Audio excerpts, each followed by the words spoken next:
गडानी से रिपोर्ट कर रहे हैं हमारे bureau chief Jahangir Khan Umrani. Pakistan peoples party के मरकजी रहनुमा और सूबी वजीर ज़राअत बलोचिस्तान मीर अली हसन ज़हरी ने इतवार के रोज़ गडानी रोड पर जारी नई तामीराती कामों का दौरा किया और तरक्याती मंसूबे का तफसीली जायज़ा लिया।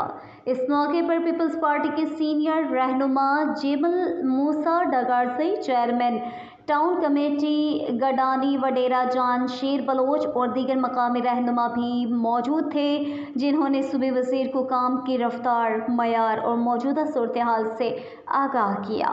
सूबे वज़ीर मीर अली हसन ज़हरी ने मौके पर मुतालिका इदारों को हिदायत की कि तामीराती काम जल्द और मयारी अंदाज में मुकम्मल किया जाए ताकि आवाम को बेहतर सफरी सहूलियात फराहम की जा सकें।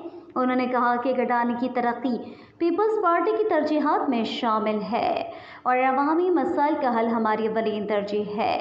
अवामी हलकों ने वज़ीर के दौरे को खुशाइन करार दिया और उम्मीद ज़ाहिर की कि मंसूबा बरवक्त मुकम्मल होकर गडानी की तरक्की में नुमाया किरदार अदा करेगा।